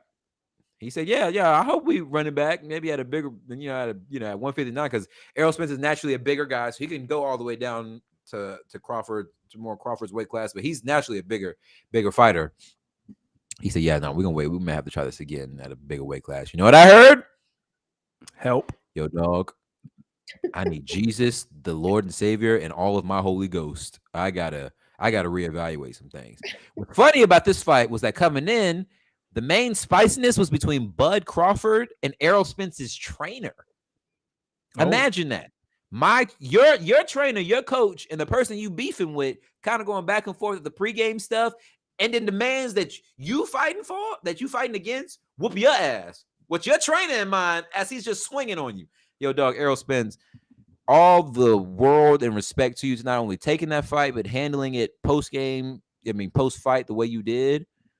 Hey, brother, go ahead. Go down into the DR. spend you a couple thousand, a couple of them nice means, and get your mind and your body and your spirit right, my brother. Come back harder than ever. Shout out Errol Spence. Shout out Bud Crawford. You a bad man. If we can get a Tank Davis Terrence Crawford fight, that'd be awesome. But I don't think weight class is aligned to that. But who knows? Who knows? Who knows? All right, next. Going back to the NFL. So Jerry Jones is telling Zach Martin, yo, bruh, I got to pay Micah Parsons before I can pay you. So this, you holding out because you want more money, take that bullshit elsewhere. Gladys, is this a big deal or no deal at all? It's a huge deal. Anytime. Okay, first of all, Jerry Jones, Irsay, I don't understand why. I understand why people play for him. He's giving them money. But when I hear Jerry Jones, I see that Jerry Jones is standing in the crowd when the little girl's trying to get into school. That's what Jerry Jones I see every time he talks. But Jerry Jones is standing in the crowd, not letting the little black girl get into school because, she doesn't deserve it. Well, he was just there because he heard some commotion and walked over. Yeah, he just walked over to see what was going on. Yeah. Mm-hmm. Yeah, Jerry. It's a huge deal because Zach Martin, first of all, has more seniority. He's probably better in the locker room than Micah Parsons. And you're going to tell him, hey, I'm sorry. I'm waiting to pay Micah Parsons. Maybe that'll happen. Maybe that won't. I just think this whole what's the word I want to use that is not disruptive? This whole owner mentality. Discombobulated? Yeah. It's like, dude, we know you got money. We know you want to run a team. Shut up. Shut up and just run the team. You know what I mean? Don't go back into that crowd. Just go back in that crowd. You know that like Homer Simpson thing where he backs up into the thing and he covers. Oh, yeah. He goes. That's what Jerry Jones needs to be doing. That's what he should have done when he was in the crowd with the little girl. That's what he should be doing now. Shut up. We don't care who you're going to pay. We don't care where you're going to pay him. Your team is going to tank this year. Oh, yeah. Shut up. You are not going to see a Super Bowl before you die. Shut up. Big deal. Jeez. Danny, what about you? Oh, this is hilarious. I cackled when I heard this. This is your number one team in the NFC. Can't even get their roster straight. I get what Jerry's saying. Zach Martin be 33 in November, but again, you don't say this out loud. No. You don't tell a first ballot Hall of Famer, "Hey dog, I got nothing for you. I got to pay this. I got to go pay somebody else." You don't say that in public. That's the only thing. It's a big deal in that regard. Zach Martin is professional. He will show up. I don't think he'll come to camp. He'll probably come again, week 1 for the season and go from there. I mean, but and at the same time, Jerry's not wrong. The price of a premium pass rusher, you just don't say it out loud. You don't say it out loud. You don't say it out loud. You see Micah Parsons hit Dak today? Hit him low. Oh, man. Your number one seed does not respect a man named Dakota. That's crazy. Who would have saw that coming? You really feel some type of way that I have the Cowboys one His game. His name is Dakota. Okay. Okay. Okay. He is named after the most useless states in the union. What do you think he gonna do? Hey, there's a lot of oil that comes from them states. First off, stop doing that to Dak. Stop. Dakota. Disrespectful. I'm on your ass. Dakota. Pause. That's the Oh my gosh, yo, play me. Dakota. Play me. Let me tell you something, Jerry. I'm looking to the camera when I say this. Sometimes you got to say what you got to say, bro. No, I'm with you, Jerry. Listen, y'all playing Jerry, but from what I've witnessed in the Cowboys organization, Jerry Jones, if you produce, he gonna pay you. Jerry's not wrong in what he's saying. Who's gonna give a new contract to a 33-year-old guard? Jerry is saying, yo, Zach Martin, I have paid you. You have been at the top of the league before as a starting guard in this league. But brother, that is when you was late 20s. There wasn't even a 3 in your age now. Now you're 30, whatever. You're getting up there in age. Like, he's probably looking at Zach Martin like, yo, dog, tell me honestly, how many years do you even want to play in the NFL? And that's but couldn't he be like having this conversation behind closed doors? Yep. Yeah, I guess Why? so. But is he trying to make Micah Parsons feel better about himself, or is he trying to put Micah Parsons on his side? I honestly don't even think it's in Jerry's. I think it's not even fully. I don't think he has Micah Parsons in mind when he's saying that. I think he wants. I think he's mostly explaining it to media folks. I feel like if he took Zach Martin in the back room, yo, bruh, listen, Zach, you have been nothing but a consummate professional. You have been a great player for us for years. I understand that you want to get paid. We can maybe work on some numbers to where we can get you to a number where you feel comfortable. That also helps the team. Like that's probably he could have pulled him in the back and told him that. But then you know what happens is, let's just say they work on a deal that Zach feels good about, Jerry feels good about. But when it comes out to the media say, "Oh, Zach Martin's not even he's being underpaid. Like he should be at the top of his position in the way he's making his money. You see, he's been protecting Dak's blind side for years and years and years. And now then Zach Jerry should come out with what he said. Then he can come out with what he said. I think this is Jerry's way of getting on it early. Like, yo, dog, don't worry about Zach, because if you know me and you know how I run this ship here in Dallas, we're gonna make sure my man's paid. But as of right now, but he didn't say that. Right now, like Zach, I want you to know when we start these negotiations, it's not only you we got to get paid. That's got to get paid. We got this dude, Micah Parsons, and if I'm Zach Martin, what the that got to do with me? Exactly. We're talking my money. We're not talking Parsons' money. We're talking my money. Parsons' money. We talking and you know what? You know what he can say? Okay, cool, Zach. If you don't want to come play, we can pull one of these young guards, start him young. Might have some growing pains. We'll figure that out. So we'll have the money to pay Micah Parsons. Or you can shut the fuck up, take this money that we are going to give you that's going to have you near the top, but not maybe at the top of your class. That way we can still pay you and pay this stud that we have at defensive end, and we can try to keep the nucleus of the team together as we try to win a championship. So you tell me, Mr. 30-something-year-old who's made X, Y, and Z millions and millions and millions of dollars, do you want to build a team with a chance to win a Super Bowl? Maybe take a few less, or you can go right down the street to Houston, brother. They will pay you all the money in the world to protect CJ Stroud. Good fucking luck to you. He could come out and say that because that's probably the truth of what he wants to say. But if he says that, people looking at him funny. Oh, Jerry, you can't say this is Zach Martin. Zach Martin, I think say, hey, how many times did your boy get sacked last year? How many times do you want to see him sacked this year? You think he was throwing interceptions because he was throwing the ball quick last year trying to get it out? You ain't seen nothing yet, sweetheart. He's already thrown like 3 interceptions in practice. The team thinks that he knows. True. I'm gonna do the oopsie. Whoops. Let him go through. That's something you got to put. That's something you got to consider when you're putting on that GM hat. Like, yo, yeah. And I like Jerry is one of the more. I don't want to say respectful, but I want to say he's one of the more honest owners because he does he does pay his people. I'm not gonna sit here and let y'all say that Jerry don't be paying his people. Jerry, we never said that. We just said you don't say that in public. That's it. But the thing is, he's got to say it because if you don't, and they come to a deal that to the masses is underpaying Zach Martin. Now Zach Martin's looking at it like, yo, am I getting played here? But no, tell the masses, yo, I gotta pay Micah Parsons too. And then I'm like, when you inform the masses, yo, I also got to pay Micah Parsons and I got to pay you. You know, the masses is gonna say, no matter what deal Zach Martin gets, they made this deal knowing that they also have to pay Micah Parsons. So this deal makes sense.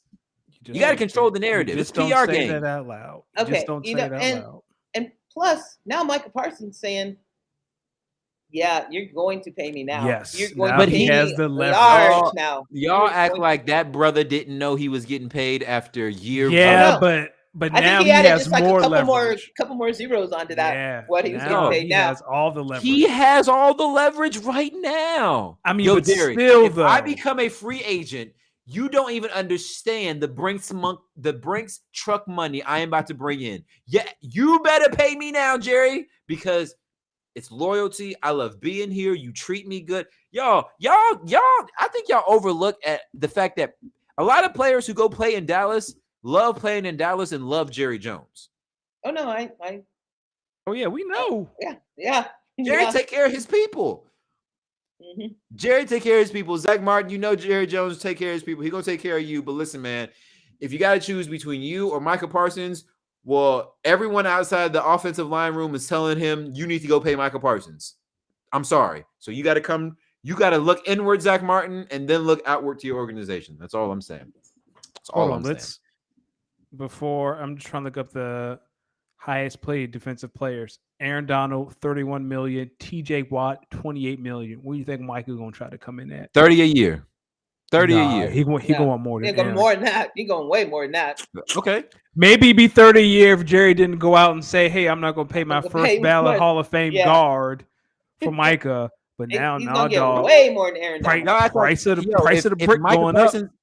But the thing is, if Micah Parsons resets the market, none of us are going to sit here and be surprised at the fact that Micah Parsons reset the market. You know why? Because he's good enough to reset the market. Yeah, I'm not hating on him. I'm just saying, if you're Jerry, from a leverage perspective, that 30 just turned to 35 a year.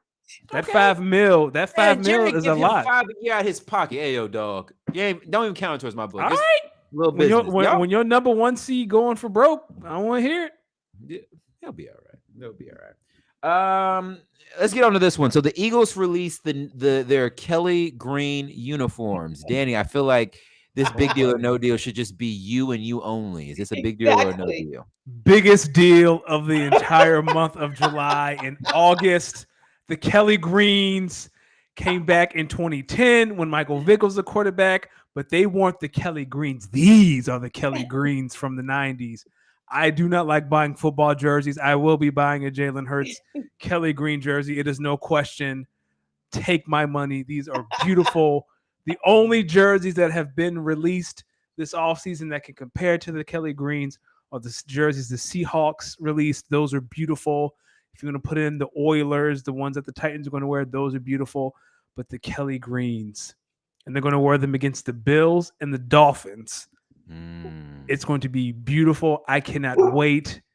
It is like outside of the powder blues, there is not a better color than the Kelly Green. So what's going to be funnier? When Tua Tagovailoa throws his 5th touchdown pass in a blowout 42-10 victory over the Eagles, or when Josh Allen runs for his 2nd touchdown in a 24-7 win over the Eagles. I think it's going to be. I think the Kelly Green uniform is going to look great when Hassan Reddick knocks Tua out of the game. Yeah, okay. And I think it's going to look even better when Jalen Carter takes Josh Allen and sends him to hell. So my thing is y'all's Kelly Green uniforms is the equivalent to the Lakers Black Mamba uniforms. Like when you put these on, now you're being disrespectful. When you put these on, you cannot lose. And if you lose, okay, I see what you're saying. I thought you were trying to say something else. Yes, you cannot lose in the Kelly Green. Because when the Lakers put on the Black Mamba uniform, you can't lose. Like you cannot. Now have they? Yes, and those losses, it makes it worse because you got on the nice uniforms. I'm saying those Kelly Green uniforms are playing the Dolphins and the Chiefs. Do not get rid of the building. The Dolphins Sunday Night Football. I'm here. I'm gonna try to go to that joint. I'm getting the Jalen Hurts Kelly Green jersey. It's in Philly? This is yes, in Philly. Yeah, they're only wearing them in Philly. We ain't taking that shit on the road. No, baby, that's a Philly special. Oh, and they brought back the winged helmet, the Kelly Green wing helmet to go with it. We'll see. Beautiful. We'll see. Mama, there goes that man out of ESPN. So it is reported that Mark Jackson is out at ESPN, and now the NBA on ESPN A team will be Mark Green, Doris Burke, and Doc Rivers. Maybe I should whisper that one. And Curry for 3. Oh man, Gladys. Yes. Is this a big deal or a no deal? It's a huge deal. Who's going to be listening to it? Who's going to be listening now? Seriously, it's a huge deal. ESPN is like gutting. They're gutting like the best. Their college lineup. Did you hear the college lineup is going to be? And I'm hoping this isn't also they could get Pat McAfee. This isn't any way have to do with Pat McAfee's salary to come to ESPN, but college done. Basketball now, NBA. Not that I listen to it that much, but done. I'm not, and this is nothing against Doris Burke, a lot, but I mean, come on. Can we talk about how mid Pat McAfee is, or can we save that for? Thank you. He's not mid. He just garners a large following every time he talks. Do you listen to Pat McAfee? Here and there. I will say I notice a certain Demographic. Oh, Yeah. the Barstool Bros. Yeah. Yeah. But Yeah. it's not like Pat McAfee be on some bullshit. He be talking his shit. Like he be information. I like his content. Okay. Listen, I'm gonna say this. I'm going to give, because Mike Breen is a Hall of Famer and Doris Burke is fine and also a Hall of Famer.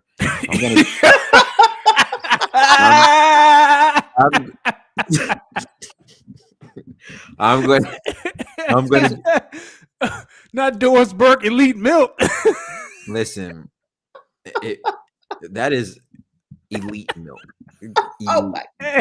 Yeah. I'm not crazy. She 58. Okay. Doris. I know you can still give him buckets, Doris. Stop playing with him. Y'all listen. So now y'all playing with my baby Doris. No, no, would never. I just didn't expect that. Yeah, that was out of left And field. she be knowing her basketball too. Like, There's yeah, no you tell me how he's supposed to come down on that screen, or he's supposed to pin and then go ahead. I just can't wait to. There's some pictures of her that she looks really good. I'm not gonna. Yeah, so I'm gonna give it a chance. I'm gonna give it a chance, but I'm gonna be honest. It's gonna be tough. It's gonna be tough. It's gonna be tough without hearing the "Mama There Goes That Man" by Mark Jackson, or hear Jeff Van Gundy go on the most random rants about whatever. There's not going to be that back and forth between Mark Jackson and Jeff Van Gundy about, if Rihanna is fine and how he could downplay Savannah and he would knock it out. And I hit it out the park. Yeah. And what's funny enough is every brother that heard that was like, "Yo, Mark Jackson ain't tell a lie, because I would too, but you not supposed to say this during an NBA Finals game." Like Jerry, you're not supposed to say this at all. LeBron is too powerful to be lusting for his wife in NBA circles. Yeah, no, but sir. It's Mark Jackson. What Mark Jackson is saying it like, "Yo, dog, LeBron, what am I going to do with your wife? Like, I'm not like you put that in the text chain with your homies, and that's it. You don't say that. And hope LeBron. And hope none of them. You hope Maverick Carter not watching, because he everywhere. You see that until you see Savannah at the ESPYs. You got to be like, damn, I see why he playing. He in year 20. She is serving my man good. Hey, I just hope. I just can't wait till Doc Rivers gets the Sixers game. He's like, "Oh, Joel need to take his big ass on the block." You see, James, look how fat he is. That first Sixers game that Doc calls, they're gonna be like, "Yeah, I mean, when I coached him, I mean, I used to tell him back in the day, like, he could be a problem." And somebody's gonna be like, "Well, damn, Doc, if you told him this much when you coached him, why ain't y'all win shit?" You know what's funny? It's gonna be like, "It's so nice seeing James playing defense tonight."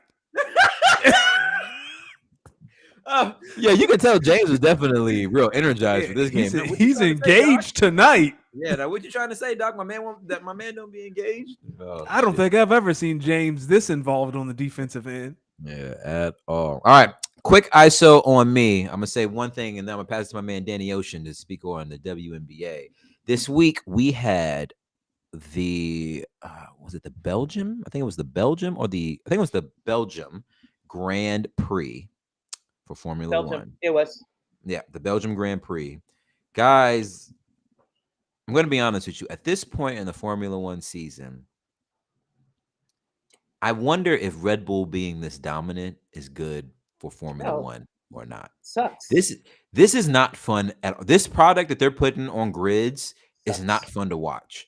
I'm so glad, Gladys, that they are going on a summer break, because I could listen. If I gotta wake up at 6 a.m. on the West Coast again to watch Max Verstappen from any place on the track, whether it's P1, P4, P9, P14, still come out and win the race, I'm going to lose my fucking mind. This shit is, imagine if you were playing on 2K and one team had all the sliders up and everyone had their sliders up to about 50 or 60. Like, it's not fun, because we know what's going to happen. When you get hot, you're just going to start cooking, and this is not fun anymore. I kind of wish Red Bull would just take their ball, go home, and come back the last couple races, because, they're Danny, put it like this. In the Constructor Championship, Max Verstappen is like 150 points ahead of the rest of the field. Jeez.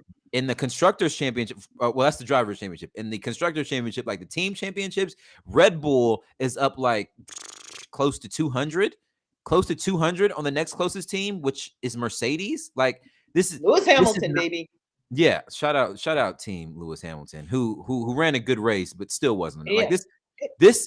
this Formula One Ugh. product they're putting out is It not sucks good. so bad. It So bugs me bad. because they changed the rules to have more parity in Formula One after Lewis Hamilton and Red Bull won like 7 world championships in a row. I mean, and Mercedes won 7 in a row. Right. So they changed it. They changed some of the format to give a little bit more parity throughout the grid.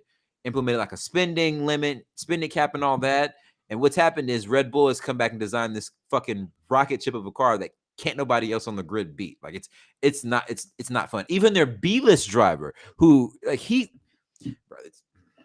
It's bad. It's bad. I read somewhere it's like down 41% viewership is down 41% because no one's watching because he's gonna win. You know he's gonna win. It's not fun, bro. It's not fun. It's not like everyone's paying attention to now who's coming in second, third, and fourth because that's really where the race is now. Yeah. First is already it's not fun. Yo, they're setting a record for like most wins continuously. Like it's not fun. It's not fun. WNBA, Danny, talk to us about where we are lately in the WNBA. Yeah, few updates. The Aces play tonight at 10. They can clinch a playoff spot tonight with the win. They've only lost 2 games all year. They'll be 23-2 if they win tonight. They play Atlanta in Vegas. That's gonna be a good game. Can't wait to watch that. What's the update on them potentially breaking the record? That's still up. We're getting close. I think I said they were going to finish. How many games they have in the season? They just changed it. I think it's like 40 something. And the record is what, 35? 34? Something like that. I think the Aces are going to break it. Like the Aces. I had them only losing like 4 games total this season. Like I didn't have them losing many games this season. Yeah, where we are there. Asia is starting to separate herself as the MVP of the league. So for those who are counting at home, if Asia wins MVP, that'll be 3 MVPs. Probably another defensive player of the year. She's leading in that as well. She's probably going to win finals MVP if they win a championship. She is the face of the league. She is better than Brianna Stewart. Stop having that conversation. I've been talking about Aaliyah Boston, Rookie of the Year. It was a lock. It is no longer a lock. Diamond Miller is on her heels. Diamond is number 2 overall pick from Maryland. Yeah, they were on ESPN just now. They just lost to Connecticut, but the Minnesota Lynx have won 4 out of 6, including loss tonight without Nafisha Collier, their best player. Diamond Miller is on Aaliyah Boston's ass. Indiana, stop playing. Give Aaliyah the ball. It's very simple, but don't worry. Skylar Diggins-Smith will be in Indiana next year, and there will be an adult in the room, and that'll be great. I think that is everything. Yeah. Diamond, Asia. I mean, Aaliyah, Asia. Oh, I am 1 week away from saying the finals matchup will not be Vegas versus New York, but Vegas and Dallas. I am very close to saying Vegas and Dallas. Dallas is the only team that has beaten both Vegas and New York. Dallas can play big. Dallas can play small. Satu Sabali is the most improved player of the year. Dallas has long, lanky defenders to help Arike. Arike is not the best defender, but they have size behind her in case someone drives by her. I just need Arike to be more efficient. There are 4 or 5 shots every game that she takes, and you're like, what are you doing? Granted, some of those are shot clocks running down. She's one of the only ones on the team who can create her own shot, but I'm very close. Dallas played Vegas the other night. Vegas was blowing them out. Dallas went on a 15-0 run, made it a 1-possession game, and then they lost in the end. Dallas is the only team that has been competitive outside of Indiana, but Indiana's not making playoffs. Dallas is the only team that has played Vegas competitively all year. And that's it. It's a bold statement. I like it. Shout out to my Sparks, 9-16. They play tonight. They play tonight against New York. Against New York. Don't watch that game. Watch Vegas Atlanta. Watch Vegas Atlanta. That's going to be a fun game. Hey, did Chelsea Plum get married to Darren Waller before or after he got traded? Before they got married So like a month before. Okay. They met. Yeah, they You met. were right, on Kyle. the Raiders. Yeah, I thought. Yeah, Kyle was like, no, and then he got traded. And that's all the jokes on him because now they're both not in Vegas. But I thought he was already traded. No, I believe they got married before he got traded. Okay.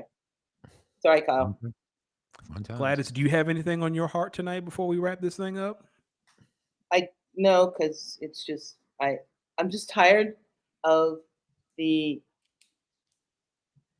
owner. Like when I see Irsay and when I see Jones and when I see who's that other guy? Irsay?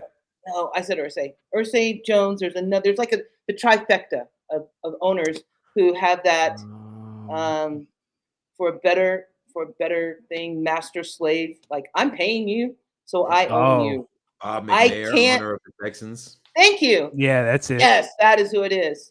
Yes, the inmates are running the show. Yeah, it was McNair.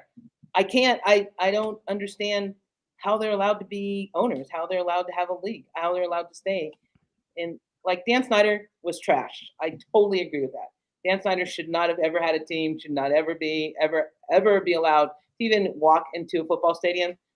But you telling me like this subtle I'm paying you kind of thing isn't as bad. It's as bad. And it just upsets me. Although I'm not going to stop watching football. I'm not going to lie. Can we shout out Dan Snyder for one thing? And D, we talked about this last week. So the story goes that a couple of weeks ago in the owners meeting, Dan Snyder walks in there with the PowerPoint with all the dirt that he has on the other owners. That would be awesome. No, he did. No, he did this. He had a PowerPoint that he showed the owners, like, this is what I have on you. I need y'all to back off. That's awesome. Okay. Shout out Dan Snyder. He said, if I die, we all die. Let me sell this team for $6 billion, and y'all going about your business. Listen, that's great. Listen, owners. Listen, I like Jerry Jones. I think Jerry Jones takes care of his people. I have problems with owners like Bob McNair because they don't view these athletes, as men, as businessmen. He just views them as numbers that fit his payroll. Dan Gilbert? Yeah, like Dan Gilbert. like Dan Gilbert. I just think we need more owners like. Funny enough, I think we need more owners Jacksonville like owner. The Jacksonville owner, like the Kansas City owner. Yeah. Truth be told, like the owner of the Eagles, Jeffrey Lurie. No, Mark Cuban. That's what I was thinking of. We need more owners like Mark Cuban. People, listen, say what you want. Mark is cool. Cuban is until he's not. He's more logical than you give him credit for. Mark Cuban is cool till he's telling the Lakers to amnesty Kobe Bryant. You can't hold people for previous positions. He's still previous regimes. He's still there. All I'm saying is we just listen. These owners are businessmen, so they do want to make sure that they're not losing on this end. But you appreciate the owners who at least try to humanize or in some way humanize the athletes that they're doing business with. That's all this is: business agreements between owners and athletes. I'm okay with that. I'm okay with business. I'm okay with them being a business agreement. I'm not okay with you looking at someone like Chattel. Like you, exactly. And I think we need to appreciate the owners who they come at it with a business mind, but they do come at it with a little bit more empathy, a little bit more humanization. Jerry Jones, I'm not a Cowboys fan, but I'm gonna give him credit because he do be trying to take care of his peoples. And I think there are more owners across sports that do want to take care of their people while also looking at the bigger picture here. And I think if you're an owner if you're a sports fan, that's all you can ask for an owner. Because on the flip side, you don't want the owner that's just the coolest guy ever and just gives everyone the money. Because you know what you end up with? A lot of Albert Haynesworth contracts. And that's not what anyone needs. But you also don't want to be the owner who don't want to pay anyone. And you have a whole lot of Shohei Ohtani type of situations where like every postseason you're in the headlines for, are you going to trade this guy or are you going to pay this guy? You want that owner that's going to pay people when they need to be paid, when they deserve to be paid, but also don't be afraid to take the hard stance. Like, yo, I'm not paying you because we may have someone behind you that we think deserves their shot. So either you take less money or we're going to let you pursue your career elsewhere. Like, I think that's fair. I don't know. I just think it's fair. Gladys, where can the people find you at? On Instagram, Twitter? What's the username they can find you at? Oh, I hate Twitter so much, but they can find me on Twitter at Gladys L. Tyler. They can find me on X. Goddess L Tyler. Tomorrow I will be on the Front Yard Fantasy show. Oh, sweet. Yeah, I always lose. It's not really sweet. It's becoming demoralizing, actually. But I still play. I'm still in there. I haven't given up. Sounds like fantasy football to me.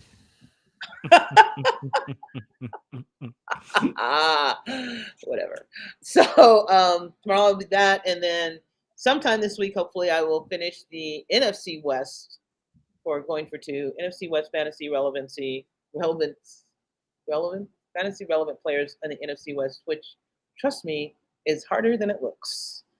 Arizona, thank you very much. So that should be coming out sometime soon, this week, hopefully, but it's not easy selling. And NFC West sucks, guys. It really does. Yes, it does. Oh, It's don't go there for your fantasy. Don't go there for your fantasy. Don't. Unless you're playing best ball, Kyler Murray, best ball. I'm saying late round Kyler Murray. If you were looking to maybe do some mock drafts, should folks be looking to pull from, you think? AFC North. NFC North. Okay. AFC North. AFC North. Except, okay, here's the thing. If you're playing redraft, AFC North. If you're playing best ball, AFC North Bengals, and in AFC West Kansas City. Get players from both of those, because in week 17 they play each other, and the over-under is going to be like 50,000. And if you got any of those players, best ball is going to put them in, and you're okay. But AFC North, it's stocked. It's chock full of good players, both IDP and offensive players. And I'm not just saying that because I'm a Steeler fan, and most of the players are Steelers. Which, Burrow. Here's my question. Burrow went down with a calf injury on a leg that he already had a calf thing on. So was there a prior injury before that? He already had what is they called? Like that calf was already covered before he went down. So are we talking about an injury that he already had? I think it was. I think it was like a strain of like some soft tissue that was probably already giving him some issues. Probably just like either really badly cramped up on him or strained that muscle. I'm gonna be honest with you. I think this will be one of the things where they hold him out the preseason. He'll be back. They should. He'll be back. He's gonna throw to Jamar Chase all the time anyway. Doesn't matter. Hold it out preseason. Him and Chase been playing forever with each other. Didn't mean it like that. Playing together forever. So nope, it's all good. D has been dropping bombs all day. Danny, let the people know where they can find you at. Find me on the X app. Danny Ocean 41. Find me on X. Yes, sir. Not that X, not 3 X's, just 1 X. Danny Ocean. Yeah. And you can find me also on the X app at Los Demix. That's LOSDEEMIX. Also, make sure you follow on Instagram as well. Make sure you're following the Speak On It Pod on Twitter, Instagram, TikTok. We be out here. And speaking of X's, nope, don't do it. Don't do it. No, please do. Yep. Do it. I recently started following one of my exes on IG recently. Why? I mean, were you stalking her? No, it's like been like 10 years. So like we not even Joe, on that are you Joe Goldberg? Did she look good?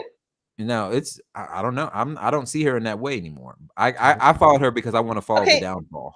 That's like a guy saying, "Oh, I don't know, Brad Pitt's good looking because he's Brad Pitt." No, I don't see her in that way. I followed her because I want to see the downfall with my own 2 eyes. I'm not rooting for her. Oh, okay. She's in the gutter, and you want to enjoy it. Understood. So she broke up with you, is what I'm hearing. That's not petty at all. She cheated on me and want to admit that she cheated. Oh yeah, we need to see her. Yo, drop her at in the private chat. I want to see her downfall too. Yeah, me too. What is it? She got a baby now. I saw that. I was like, oh, that doesn't mean she's in the gutter just because she had a baby. We gotta take this offline. All right, y'all. Have a great night. We'll catch you next week. Listen, you could have been anywhere in the world, but you're here with us. So make sure you speak on it and speak on some things, because life is short and you may not know if you get that opportunity again. Gladys, I want to thank you again for your time. Thank you, Kyle, and everyone else for pulling up. We'll be back next week for another episode of Speak On It. I'm the bro. Who are you doing next week? Who are you guys doing next week? We're doing the NFC East next week. Nice. I'll be there. Oh, It'll be very spicy. that is what I'm Very hoping for. spicy. Yeah. Thank you, I'm guys.